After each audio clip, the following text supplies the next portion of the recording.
Bonjour à tous et bienvenue. Aujourd'hui, on plonge au cœur d'une course hippique qui s'annonce vraiment passionnante, le prix de Château-Gontier. L'objectif, c'est simple. On va décortiquer ensemble la stratégie pour essayer de dénicher les bons numéros. Et franchement, cette citation du sniper du Quintet, elle résume tout. On est face à une épreuve où tout peut arriver et c'est ça qui la rend à la fois super excitante, mais aussi très compliquée. C'est le défi parfait pour une bonne analyse. Allez, on pose le décor. La course se passe sur la grande piste de Paris-Vincennes, donc c'est du sérieux. La distance, c'est 2700 mètres, une vraie épreuve de fond en attelé. Et on a 16 chevaux de 7 ans, donc des chevaux qui ont de l'expérience. Gardez bien ça en tête, chaque détail compte. Voilà le plan de match pour aujourd'hui. On va d'abord voir pourquoi cette course est si spéciale. Ensuite, on passera en revue les chevaux, des plus solides au coup de poker. Après ça, on verra concrètement comment construire un pari intelligent et on terminera avec le pronostic final de notre expert. Alors, première étape. Qu'est-ce qui fait que cette course est un vrai casse-tête? Eh bien, c'est un test d'endurance et de tactique, autant pour le cheval que pour le driver. Ce qui est super intéressant ici, c'est l'idée de stratégie. Sur une distance comme 2700 mètres, ce n'est pas juste le plus rapide qui gagne. Non, c'est la gestion de course, la patience. C'est un peu comme une partie d'échecs, mais à 50 km/h. Bon, maintenant qu'on a le contexte, rentrons dans le vif du sujet. Même dans une course qui semble imprévisible, il y a toujours des points d'appui, des chevaux qui sortent clairement du lot sur le papier. Et le premier de ces points d'appui, c'est lui, Jaïfa de Liton, le numéro 11. Pour faire simple, c'est le cheval que tout le monde va jouer. On va voir tout de suite pourquoi il est la star de cette course. Quand on regarde les chiffres, c'est juste impressionnant. Il fait l'unanimité dans la presse, 108 points c'est le maximum. Sa forme récente, c'est une avalanche de victoires. Et en plus, détail technique mais crucial, il court déféré des 4 pieds, ce qui est un énorme avantage sur le sable de Vincennes.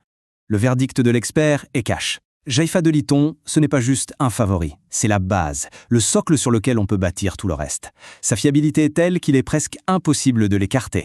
Mais attention, une course, ce n'est jamais l'histoire d'un seul cheval. Face à la certitude, il faut toujours un challenger. Et ce rôle, il est taillé sur mesure pour Jazzman, le numéro 6. Jazzman n'est vraiment pas loin derrière. 99 points dans la presse, c'est excellent. Ses gains sont solides et il a déjà prouvé sa valeur. Sa dernière course, une 3e place, montre qu'il est en pleine possession de ses moyens. C'est le candidat idéal pour le podium. Donc pour résumer, on a un face-à-face assez clair. D'un côté, Jaïfa de Liton, la base quasi inébranlable. De l'autre, Jazzman, le challenger très crédible. C'est vraiment le duo qui va capter l'attention de la majorité des parieurs. Ok, on a nos 2 points d'appui, mais pour gagner un quintet, il faut en trouver 5. Et c'est là que ça devient vraiment juteux. Les outsiders, ce sont eux qui peuvent faire la différence entre un petit gain et un gros rapport. 2 noms sont à retenir ici. D'abord, Jeff de Montpaz, le numéro 15. C'est un finisseur, le genre de cheval qui peut débouler à une vitesse folle dans la dernière ligne droite. Et puis, il y a Jawax de Kerian, le 16. C'est simple, il est sur un nuage en ce moment, il vient de gagner 2 fois de suite, c'est le cheval en pleine bourre. Et cette phrase sur Jawax de Kerian, c'est exactement ça. C'est le coup de poker par excellence.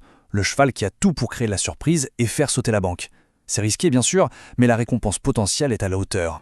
Allez, on va creuser encore un peu plus loin. On va chercher les vraies pépites cachées, les tocards comme on dit dans le jargon. Ce sont des chevaux que peu de gens vont jouer, mais qui ont un petit quelque chose qui pourrait faire la différence. On en a repéré 3. Jeannot Buissonnet, le 7, sa particularité, c'est qu'il adore cette piste de Vincennes. C'est son terrain de jeu. Ensuite, Jumbibet, le 9, une autre finisseuse qui peut se glisser à l'arrivée si la course est rapide. Et enfin, Jumbo Sport, le 10, le cheval régulier que tout le monde oublie, mais qui est toujours là. Chacun d'eux est une clé potentielle. Bon, on a toutes les cartes en main. Maintenant, la grande question c'est comment on joue. Parce que connaître les chevaux c'est bien, mais savoir les associer, c'est ce qui fait un bon parieur. On passe de la théorie à la pratique. Notre expert suggère 2 approches bien distinctes. D'un côté, le ticket sécurité qui mise sur la logique pure, avec les 2 super favoris, le 11 et le 6. De l'autre, le ticket audacieux qui tente un coup en s'appuyant sur le cheval en forme, Jawax de Kerian, et le spécialiste de la piste Jeannot Buissonnet. C'est le choix classique entre la prudence et la recherche du gros lot. Et pour mettre toutes les chances de son côté, quelques règles d'or à ne jamais oublier. Ne jamais se contenter des favoris, toujours privilégier la forme du moment, bien vérifier si le cheval est déféré, et enfin avoir un immense respect pour les spécialistes de Vincennes.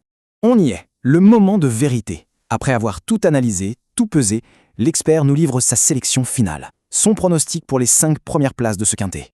Et voilà le pronostic. C'est un mix parfait entre la logique et la prise de risque. En tête, sans surprise, les 2 favoris, le 11 et le 6. En troisième, le finisseur Jeb de Montpaz. Et pour compléter ce quintet, le pari audacieux avec Jawax de Kerian en 4 et le spécialiste de la piste, Janobus Sonnet, en 5. C'est une sélection très cohérente.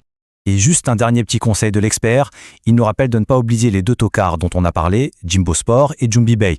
Ils sont parfaits pour compléter des jeux un peu plus larges et aller chercher des rapports encore plus intéressants. Et voilà, on termine sur cette question qui est finalement le sel des courses. On a beau tout analyser, à la fin, c'est la piste qui parle.